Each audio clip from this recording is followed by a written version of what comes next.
Next, we have a master class by Raghu Ananthanarayanan on Chitta Vidya. This session will delve into the deep wisdom of consciousness and self-exploration. Stay tuned for an enriching experience.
Okay.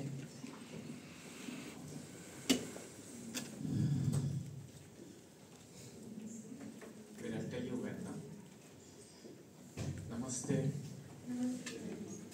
I hate to get stuck behind the podium. I get very scared when I have to be standing behind the podium.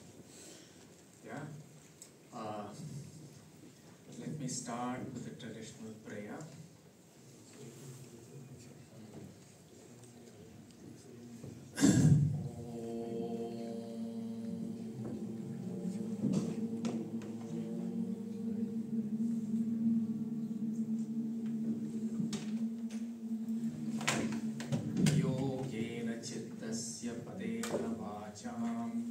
Malam sharirasya cha vaidyakena yopakarotam pravaram muninam patanjalim pranjaliranatosmi abahu purushakaram shankhachakrasidhariram sahasrashirasam shvetam pranamami patanjalim. Anantaya Nagarajaya Namo Namaha.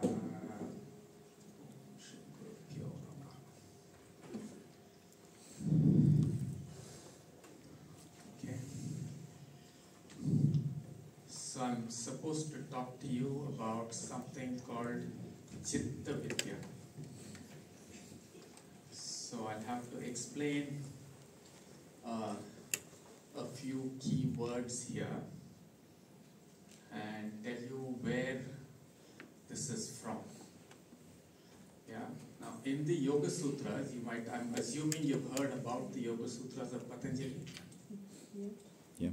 Yes. Okay. Now in that, there are many ways in which the Yoga Sutras are looked at. This is one way which is there in the Yoga Sutra itself. It talks about 3 levels of yoga practice. One is called Bahiranga Yoga. Bahiranga means how I use my faculties which can be seen by the eyes, heard, and so on. Right? So I can teach you an asana or a pranayama and tell you, correct you some such thing. That is a Bahiranga sadhana. Then there is something called Antaranga sadhana. Now Antaranga sadhana has to do with enabling a mind which is called a mind that is bouncing like a ball. Yeah? The Sanskrit name is Vyuttita Chitta. And helping this mind to become ekagra. That's what he was talking about yesterday. Yeah? How does this mind become focused? Focus is a wrong word, attentive. Yeah? How does it become attentive? So that is Antaranga. Now, the Bahiranga Yoga will have out of 195 sutras, about 12 or 15 sutras talk about Bahiranga. Because it is assumed that when a student comes to study Yoga Sutra, he has already studied all of this with a teacher. Yeah, there's a lot of strange criticism. Patanjali has not talked about asana, so asana came later. Hatha Yoga Pradipika talks about asana, so it didn't happen till the 20th century. Okay, this is completely incorrect. Because some of these things were put into writing because the oral tradition was getting into a problem. That's when they put it into writing. Otherwise, it's all oral. Now, Antaranga Yoga is about 75 out of the 195 sutras. How the mind perceives, how it acts, how it can be changed, and so on. And then there is something called Parama Antaranga Yoga, which means what do you do with this mind once it's capable of being attentive? Yeah? So that mind can be directed to several things.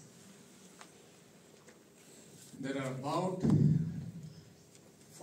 37 to 40 areas that I talked about. One of them is astronomy, mathematics, various kinds of science, various kinds of strange things like levitation, all kinds of things, a whole range of things, which starts with understanding the world and understanding some deeper stuff.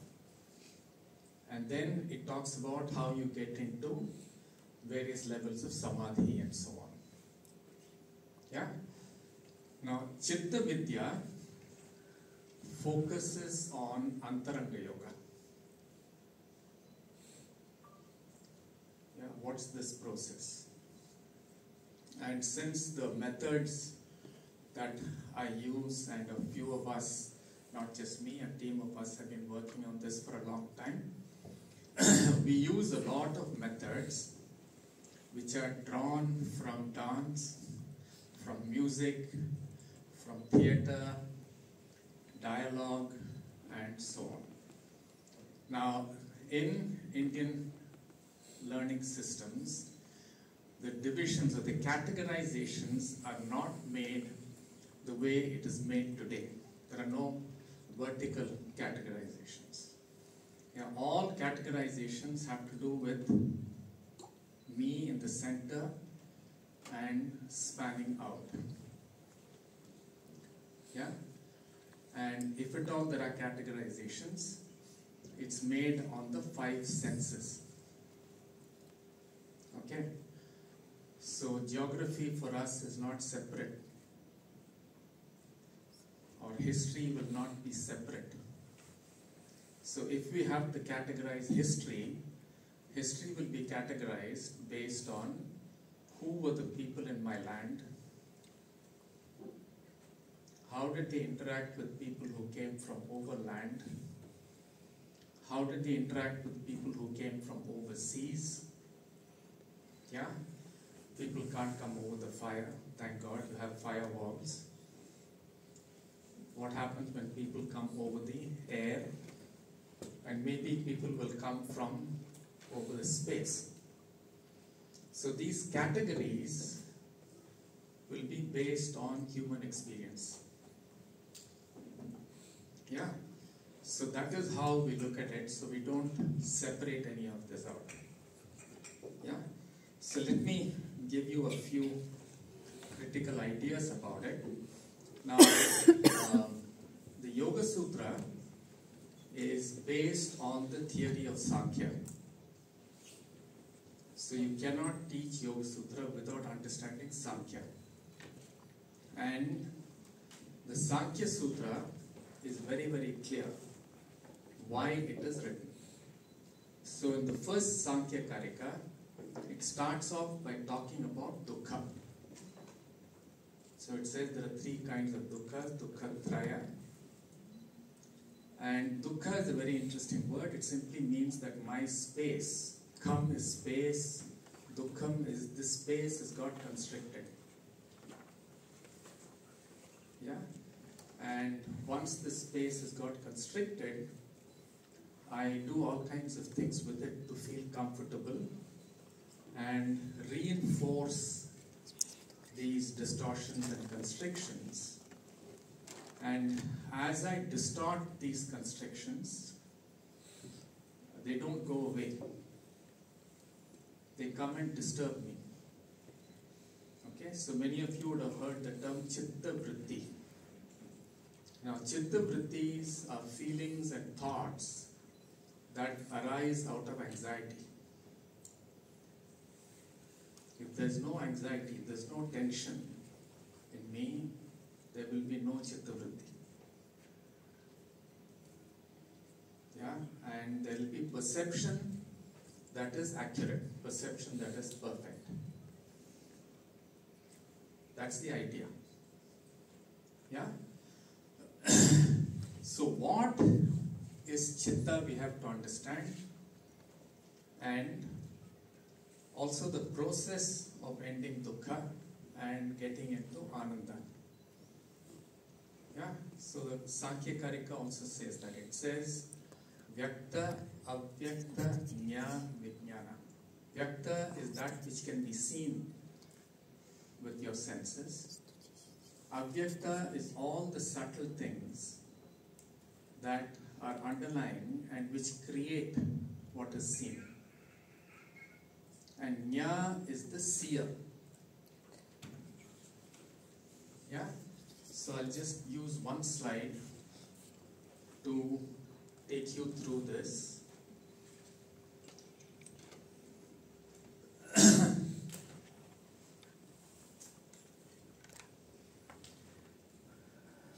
Yeah, we start with a blank. Wait.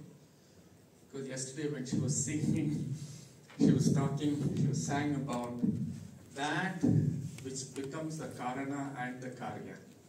That which is the cause and the effect. Right? So it all starts with this. And then what happens is, according to Sankhya, there is something called Purusha, which is consciousness, and something which is matter. Both of them arise out of whatever this is. Yeah? So I do this and then you click. Huh? So you have something called Purusha. Now Purusha has got this name because it exists inside this form. So Purusha means that which exists within a city, within a form. Yeah? I'm a little worried because Sampadanandaji is sitting there, he is listening to all my Sanskrit. Yeah? So I will later go and take a quiet lesson from him if I'm making mistakes. Right? Now this is consciousness. Now there's a huge problem in English because you use consciousness for all of that which in Sankhya does not have consciousness. According to Sankhya, only Purusha is conscious, it is still, it is conscious, and it's just there. And then Prakriti comes and joins. Yeah? Why do they meet? We don't know. They meet. And when they meet is Anadi. We don't know when they met. And this is going to be forever. So all of these, Purusha is infinite and permanent. Prakriti is permanent. And then they meet. Once they meet, Prakriti starts transforming. Yeah, how does Prakriti transform? It transforms through, it's not as though like it's this whole thing which keeps on taking new forms. So it doesn't exhaust itself. The basic underlying matter does not go away. It's there all the time. Yeah? So the first level of this is matter that's completely quiet, completely in harmony, and there is no manifestation at all. Yeah? This is called alinga. Linga means a pointer. Unfortunately, linga has got all kinds of meanings that are not relevant in yoga. Yeah? So this, as soon as Purusha comes and touches Prakriti, which is just sitting here quietly asleep, it starts moving. And the first thing that emanates, yeah, is called linga. Linga means, yeah, linga is the level of undifferentiated, seamless awareness. Yeah, you would have heard of Sattva-guna, Rajas and Tamas. And these are not material things, they've got psychological components. So in yoga, you use the word prakasha, kriya and sthiti. And you use the word priti, apriti and vishada. All of them are simultaneous. So priti means joyous, orderly. Apriti means confused. And vishada means, you might have heard it in the Gita, vishada means depressed. And so these are not just physical, they have psychological components to it. So this first level, which is linga, is pure awareness, where sattva guna dominates. And this is there across the universe. Just as the alinga is there across the universe, this is across the universe. Yeah? And then this moves into a level which is called avishesha. Now, avishesha is a very interesting word because it says it's not something. So, vishesha means that which is distinct and separate. Right? So, you and I are distinct and separate. You can see these are my features. You've got golden hair, I don't. Once upon a time I had black hair, now I don't, and so on. So we can talk about distinctions, we can talk about changes in time and so on. That is called vishesha. Avishesha is something which is not totally seamless. It's not differentiated either. So it's like a cloud. Yeah. So if we look at each other as two different things, and if we go slightly below, we're all human beings. So humanness is shared. It's not distinct. But humanness is different from plantness. Whereas here it's not different. When it gets to the next level, each of them has something to it. So red shirt or red whatever is different. But redness is shared. So that is this level. Yeah? And then you get to the level which is differentiated and distinct. Yeah? So here you have, in the avishesha, you have these very subtle qualities. It's called tan matra, which means only that quality. Unfortunately, these are sometimes translated as elements. They are not. These are pure qualities. These qualities are solidity, fluidity, heat or fieriness, gaseousness and space.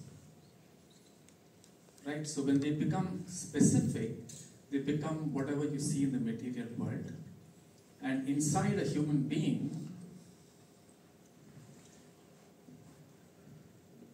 yeah, that is the skin and whatever, which is all bhutas. So the me is a combination of the elemental world out there, material world, and something else which is very subtle. Right? This is the,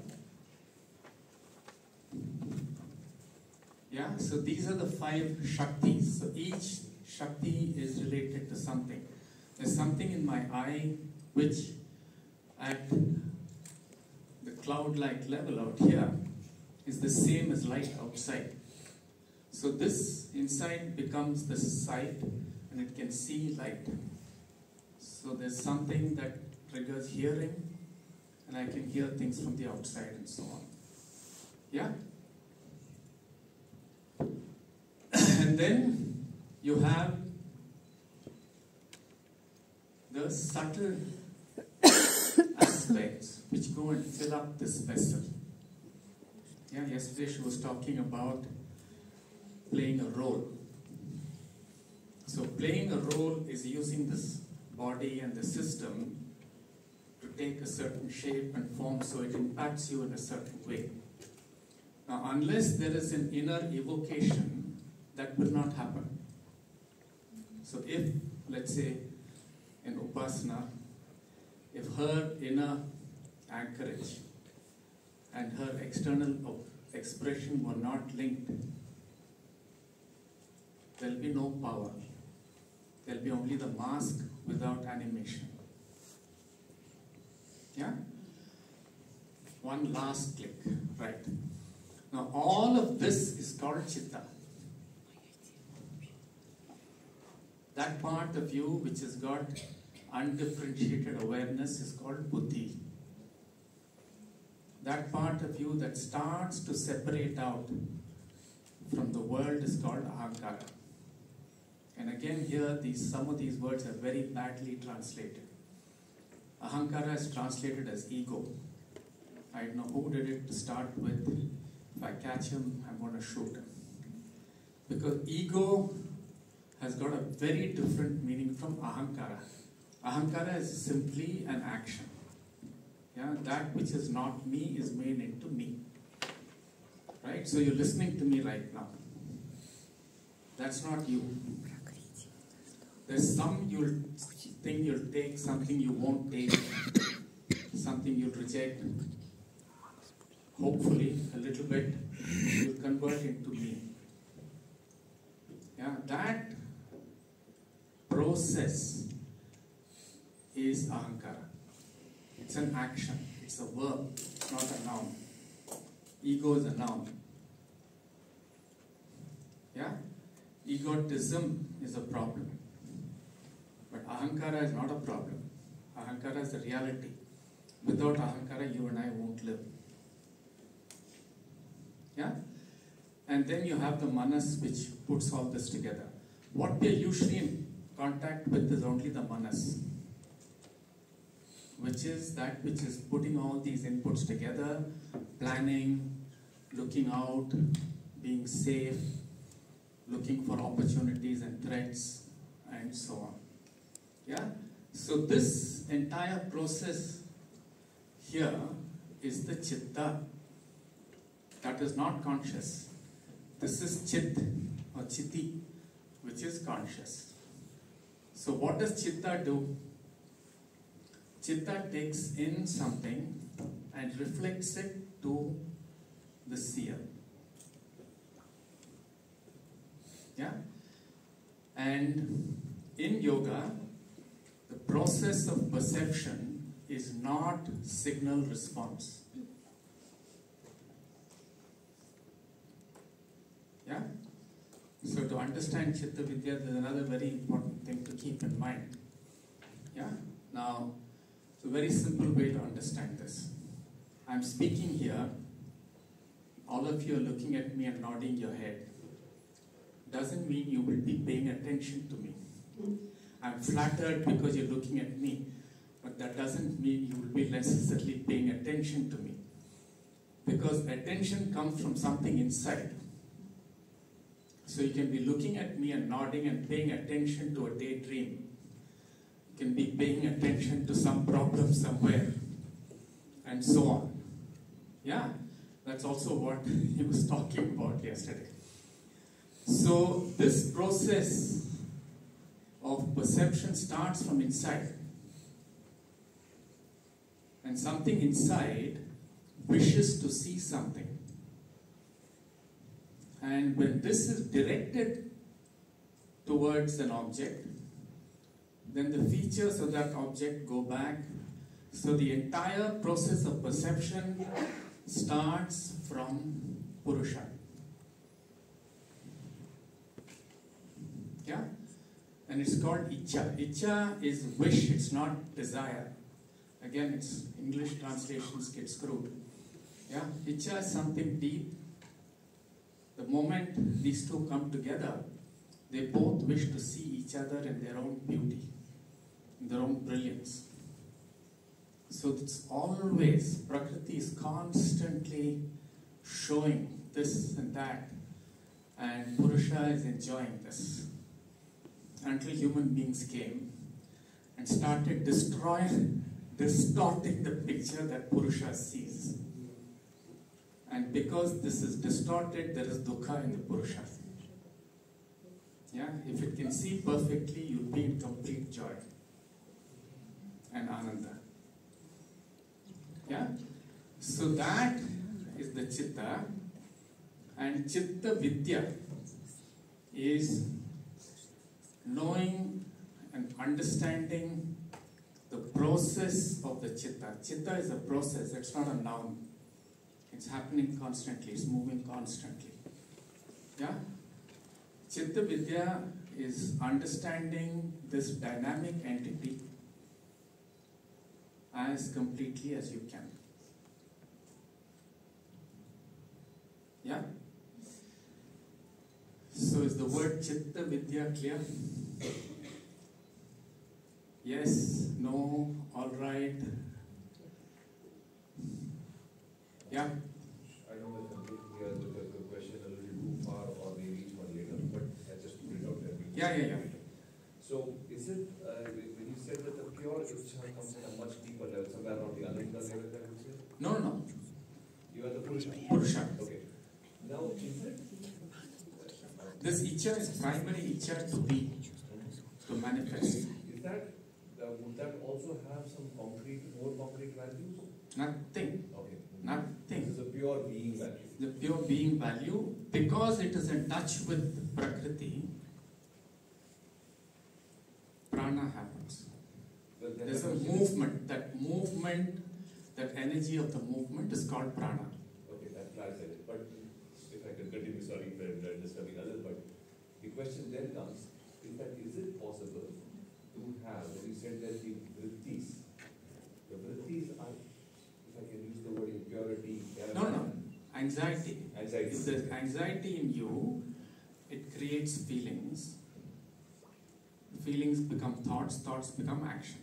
Now, If there's no anxiety, you'll be perfectly attentive, and that's called pratyaya.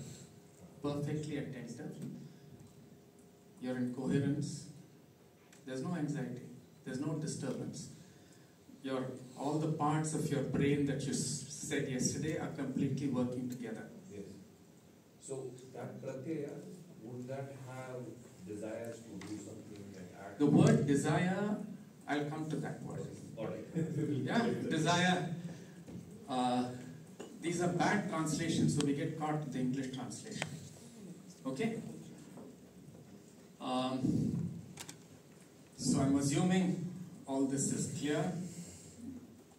Okay. So now we'll start with desire, since you've asked me. Right? Before that, let me do something. Let me teach you something before we get there. Okay? I'm sure all of you have heard of the word Om, right? Yes. Now, there's a way in which we use it in yoga. And the word Om has 4 parts. The first is called A, and A is this word. Yeah? Then there is U. U is this word. Yeah? Ma, is this word. And there's a silent part. Yeah? So it's 4 matra, not 3. Okay? So the way you chant it, you're going to chant it a few times, and I'm not going to come in the way and tell you anything. I'm just going to let you practice this. You start by chanting Om loud. Yeah? It's called Kantam Bitva. Kantam Bitva means open your throat and say Om. Yeah? In such a way that all the birds and the animals listen to you and become silent. But it starts with R, you said. Om. But when you chant Om, the first few times, open out all your senses and rest yourself in that world of the senses. Yeah? So I'm going to say Om and then be open, listening, try and sense everything, all my senses open, and rest the sense of self completely in that level. Yeah? And then you take a deep breath, you chant again, and each time you chant, each time you take a breath in, try and rest at a slightly deeper space. So you go there, and then you start withdrawing your attention. The whole attention is withdrawn. It's not like this is dropped and you become, yeah, you're attentive, alive, but the envelope of your attention is going more and more inward. Yeah? And just do it for a few times and see how far you can rest. Yeah? And as you're saying this, forget about what I've said, otherwise you'll keep on saying, where am I resting? Where am I resting? No? So don't do that. Yeah, there's a very interesting Zen koan that says, I give you a medicine, it will definitely work, but don't think of a monkey before you have this medicine. Okay? So I've given you the medicine and the monkey. Try and drop the monkey. And just repeat this a few times. And then I'll take you into desire. Yeah, something to wait for. Okay?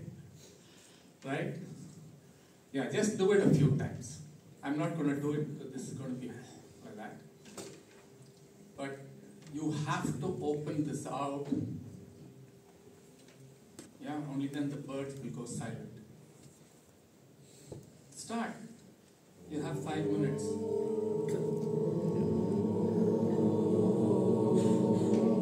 Keep your eyes open, ears open, nose open, skin open, and really be attentive.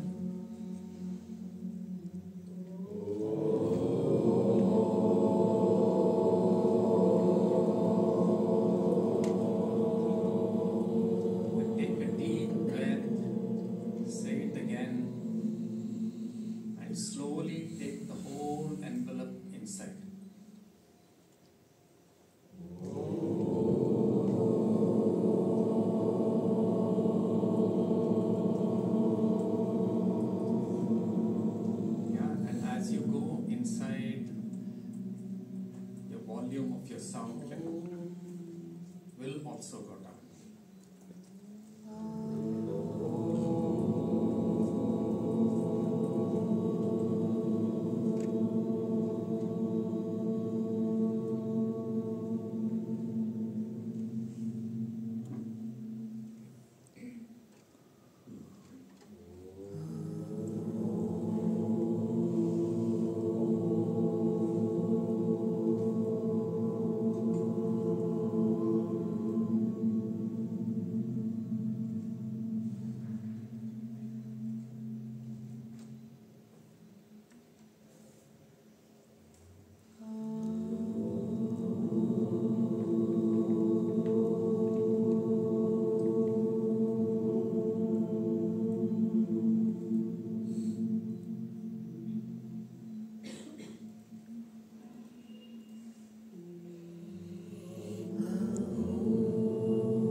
able to keep the attention and say really quietly, it's called upamshu.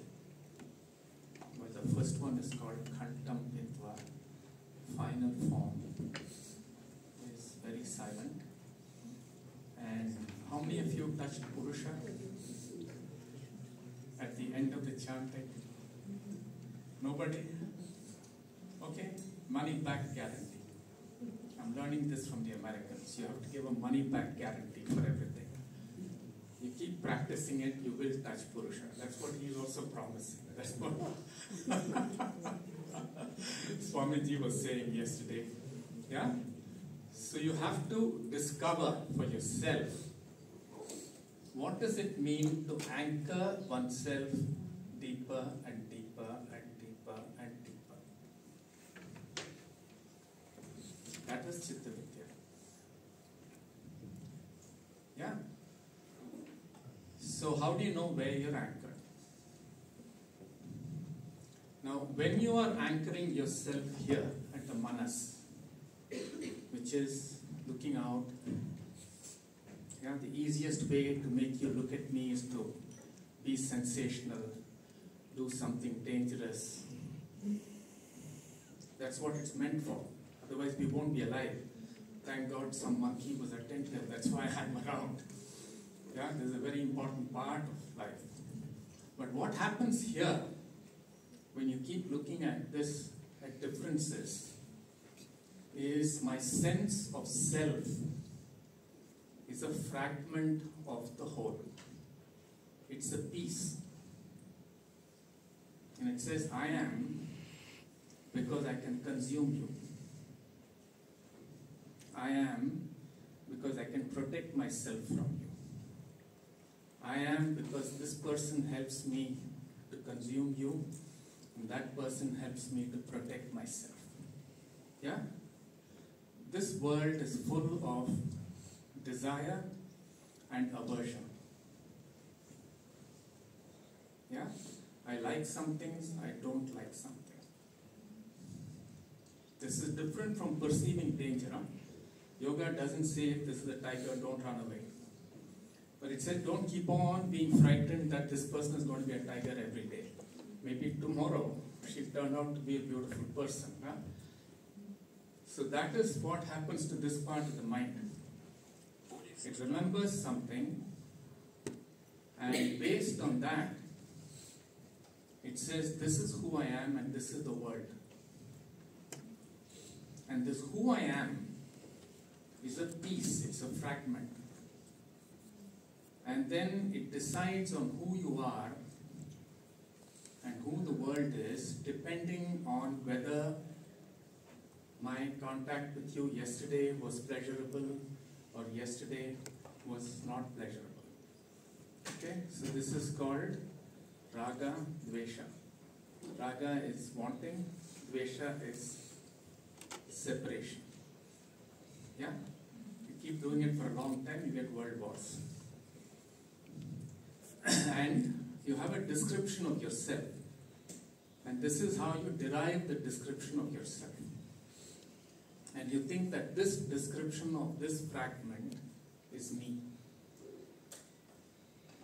And once you describe that fragment, the entire energy of ahankara, the entire energy that you need to live, becomes a fear of death. Because this is changing every day. And something in you wants to be permanent.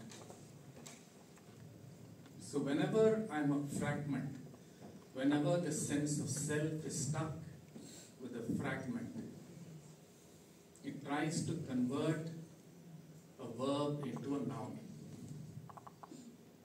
Yeah, I'm a verb. I'm constantly changing.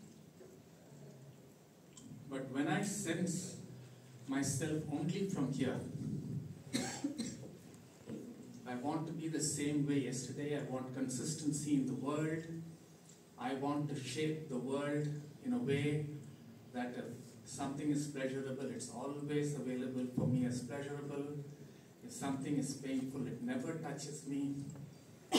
And the whole process of using all my intelligence, all my capabilities to make my world permanently the way I think it should be. Is the way I use the energy of myself. Yeah? This is the way the world is most of the time. And this is very dukkha producing for me and for everybody. So what do? We go looking for refuges and build fortresses. Yeah, how do we look for refuge? We say that, you know what, she sings beautifully, maybe she'll take me to heaven. So go and fall at her feet and say, please take me to heaven. She'll also say, yeah, so long as you fill my pocket a little bit, I'll definitely take you to heaven, and so on, and a whole process of religious division starts. Yeah? This guy says, I've got the best guns in the universe. I'll give you a fortress, run behind him and say, okay, yeah. And you start another process of division. Yeah? So this world keeps on making you look for refuges and look for fortresses. And it keeps on creating dukkha. Right? So what does Sankhya say? It says you can't end dukkha if you only understand this world. You can understand it to the minutest. You can understand it all the way to quarks and subatomic particles and all of that. Yeah? Into quantum energies. You'll only create dukkha. Because that will only lead you to what you think are more and more powerful refuges or more powerful fortresses. So Chitta Vidya is asking the question, why do I do this? Now if you don't ask the question, why am I creating dukkha for myself, yoga does not start. Yeah, that's the first sutra. It says Chitta Vritti Nirodha. Yeah, so long as I'm living in a world like this, I'll only create anxiety for myself and others. I'll create more and more Chitta Vritti. So the first critical realization is, I'm creating dukkha for myself and others, and asking, hey, how is it that I'm creating dukkha? So the moment you ask that question, if you go to a good teacher, he'll say, contemplate. Good question, contemplate. Yeah, he'll say, ask yourself, what is it that makes you think you're different from somebody? Do you think you can be alive and he's not alive, and he's not alive, and the plants are not alive? Contemplate on this. So when you sit quietly and ask this question, am I really a fragment? It's very easy to come to the understanding, I will not be if you are not. I will not be, the world is not. Yeah, I will not be if there are no plants. There are no insects. Yeah, we all know how important bees are. Because apparently the next crisis is we are going to kill the bees with pollutants, and then the bees will not go and pollinate. And if they don't pollinate, you don't get fruit. You don't get vegetables. You don't get all kinds of things. So you just have to sit back and contemplate. It's called upasana. And you start understanding deeply how I and the world and everything around are deeply interconnected. And that is called the dharma kshetra. So this is called avidya kshetra, because you constantly create division.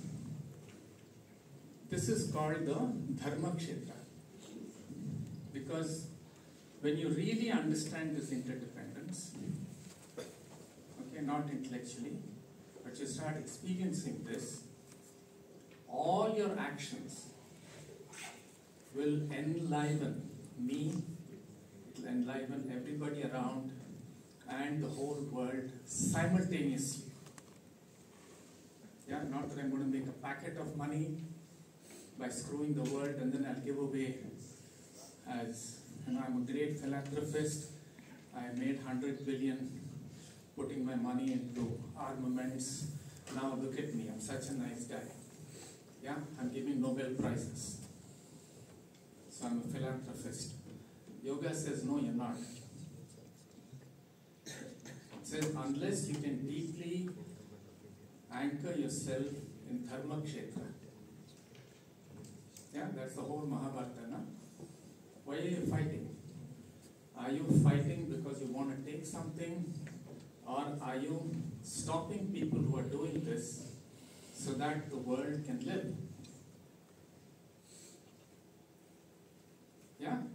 So for this, you have to start observing yourself carefully, and that is why you move very quickly from Bahiranga Yoga to Antaranga Yoga.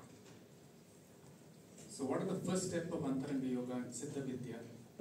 Is to observe my ahimsa. Am I dealing with you with violence or not? Not to say don't be violent, don't be violent. That's a lie. If I'm being violent to you, that's the reality. So I start with that and say, where is this violence coming from inside me? Yeah? So when you keep asking these questions, where does my desire and my aversion come from? Where am I building my sense of self? Where am I constructing this idea of who is Raghu? Where is it coming from? Yeah? And as you start observing this carefully, your mind starts becoming extremely quiet. Yeah? So that's the way Bahiranga and Antaranga are connected. Yeah?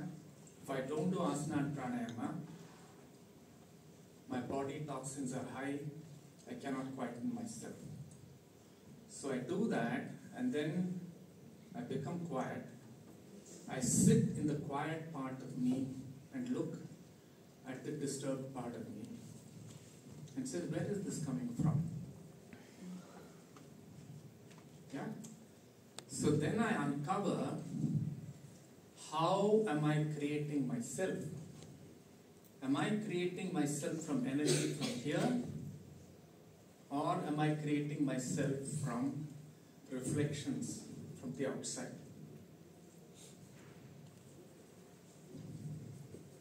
That's the question. Yeah? So as I learn how to create myself from the energy, from the silent part of the Om, and not from the Ah part of the Om, I become coherent. Yeah? So that's the next level. From Dharma Kshetra, I go into Dhyana Kshetra. Yeah? That is Dhyana, where I stay anchored in a very quiet part of me, Shanta.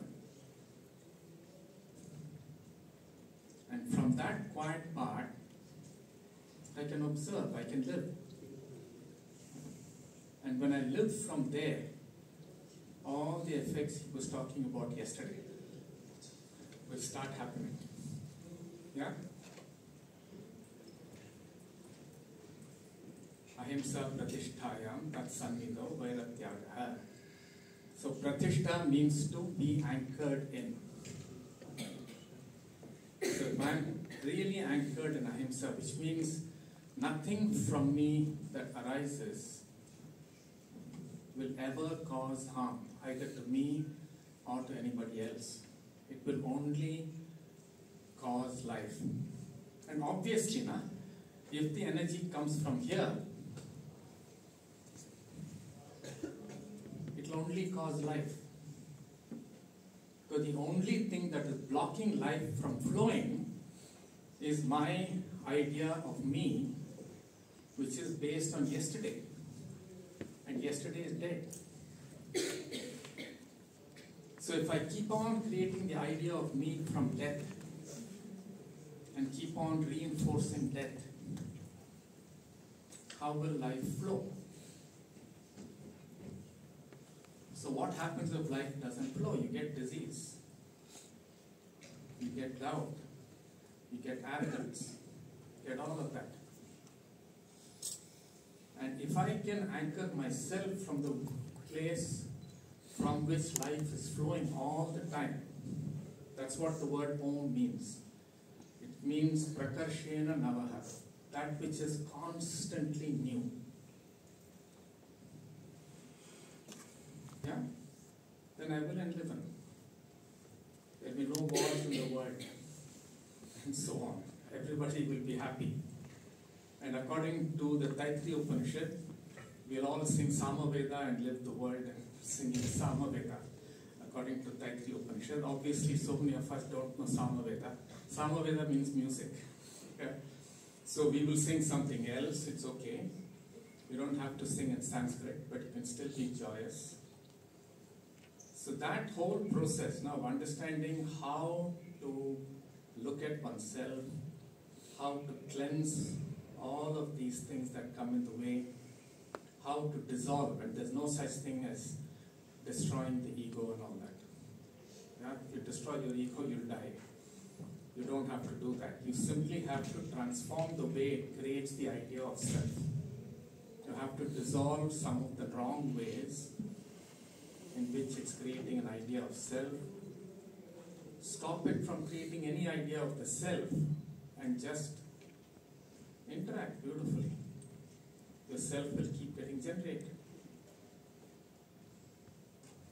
Yeah? So that is Chitta Vidya. It uses dance, it uses theatre, it uses all kinds of things. Yeah? Yesterday, like she was singing, or in the dance she was talking about, they're all talking yoga. Second or third line was karma yoga.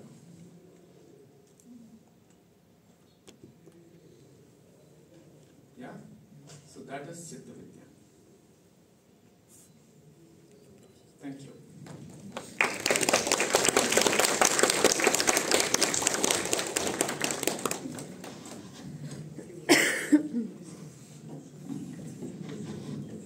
Namaskar to all of you. So it's our honor and pleasure to introduce Honorable Suresh Prabhuji, who is the Chancellor of this university, and earlier he was the Cabinet Minister for Government of India. So I would, because he was in the campus, we thought that we will introduce him, and then I request him just to address you for 5 minutes.